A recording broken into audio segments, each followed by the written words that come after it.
Pemirsa dan hadirin sekalian, kita akan lanjutkan perdebatan ini masuk ke sesi yang keempat. Sesi yang keempat itu seperti yang saya sampaikan tadi, masing-masing pihak akan memberikan satu pertanyaan kepada pihak yang satunya. Tapi dengan aturan kira-kira begini Pak Joko Widodo dan Pak Yusuf Kalla, begitu juga Pak Prabowo dan Pak Hatta Rajasa. Anda diberikan kesempatan untuk bertanya 1 menit, lalu kemudian akan dijawab 3 menit, lalu akan diklarifikasi, akan ditanggapi lah jawaban itu selama 3 menit, dan kami memberikan lagi 3 menit terakhir kepada Anda. Jadi dia akan berlempar 1 pertanyaan, 3 menit jawaban, 3 menit tanggapan, lalu 3 menit klarifikasi terakhir. Kira-kira begitu Pak aturannya. Nah, kita akan mulai dengan pertanyaan yang pertama. Saya akan berikan kesempatan, dibalik lagi. Saya berikan kesempatan dulu kepada pasangan nomor urut 1, Pak Prabowo dan Pak Hatta Rajasa, untuk bertanya 1 menit kepada Pak Joko Widodo dan Pak JK. Lalu saya kembalikan ke Anda 3 menit, lalu akan kembali lagi ke mereka 3 menit. Ya, saya persilahkan Anda persilahkan membaca atau menyampaikan pertanyaan dari Anda. Pertanyaan apa yang sangat Anda ingin sampaikan kepada kandidat nomor urut 2? Saya berikan kesempatan 1 menit, dimulai dari sekarang. Silahkan. Baik, terima kasih Saudara Joko Widodo. Seandainya Anda jadi presiden, ada satu hal yang ingin kami tanya, yaitu tentang pemilihan kepala daerah, bupati dan wali kota.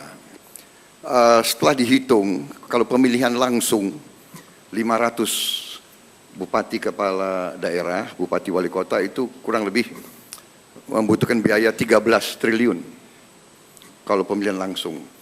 Kalau pemilihannya lewat DPRD, berarti kita menghemat 13 triliun. Bagaimana sikap Bapak tentang hal itu? Kemudian bagaimana sikap Bapak tentang tuntutan atau harapan banyak daerah ingin terus menambah pemekaran kabupaten-kabupaten dan provinsi-provinsi baru. Padahal beban terhadap anggaran nasional sudah sangat-sangat berat. Cukup Pak Prabowo dan Pak Hatta Rajasa. Pertanyaannya jelas ya. Jadi silahkan Anda diberikan kesempatan untuk menjawab 3 menit pertanyaan tersebut. Saya mulai dari sekarang. Silahkan. Sebagai bentuk dari kedaulatan rakyat, saya kira pemilihan langsung kepala daerah, baik bupati, wali kota maupun gubernur tetap dilaksanakan seperti sekarang. Hanya caranya yang teknisnya yang harus mungkin kita perbaiki. Dilaksanakan serentak untuk mengurangi biaya. Baik di sebuah provinsi atau mungkin bisa di dalam sebuah negara. Tetapi ini memerlukan transisi yang agak lama. Kemudian yang kedua, mengenai pemekaran. Tempat-tempat yang memang sangat diperlukan untuk dimekarkan dalam rangka lebih mengembangkan provinsi atau daerah itu, tidak ada masalah. Tetapi dengan catatan, apabila nantinya sudah dimekarkan dan mereka tidak bisa mandiri dan mereka hanya membebani, bisa ditarik kembali dan dihapuskan lagi. Pemberiannya diperketat, pemberiannya dicek yang betul, dan yang paling penting, jangan sampai ada lobby-lobby lagi, jangan sampai ada dengan cara menekan-menekan ke pusat, tetapi betul-betul dengan kalkulasi dan perhitungan yang betul-betul cermat, teliti, karena jangan sampai anggaran kita habiskan untuk pemekaran dan tidak menyasar pada pelayanan kepada masyarakat, tidak menyasar pada pembangunan di wilayah itu.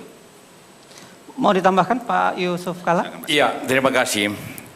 Memang sistem pilkada kita yang begitu banyak, maka Indonesia merupakan negara yang mempunyai pemilu yang terbanyak di dunia ini. Karena itulah maka, namun demikian pemilihan kepala daerah dijamin oleh Undang-Undang Dasar dan juga Undang-Undang bahwa pemilihan kepala daerah harus demokratis. Dalam Undang-Undang dikatakan pemilihan langsung. Tentu yang sangat penting di sini, kita tidak akan hanya sekedar mengembalikannya kepada pilkada, tetapi menjamin proses pemilu kada itu berlangsung efisien.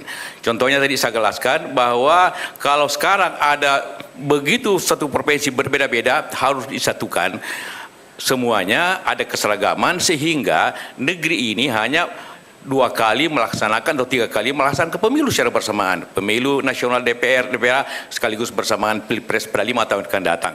Nanti pemilihan kepala daerah secara bersamaan sehingga efisien, kampanyenya efisien, pelaksanaannya efisien sehingga tidak lagi membebani biaya sebesar itu. Karena apabila juga dikembalikan ke DPR belum tentu murah juga, karena bisa-bisa di DPR itu terjadi permainan yang lebih hebat lagi daripada masyarakat. Sehingga kita harus menjamin sistemnya, menjamin demokratisnya, dan menjamin kualitas kepada yang dipilih. Itu tujuannya sehingga pemilu seperti itu. Baik, terima kasih. Silahkan tepuk tangan.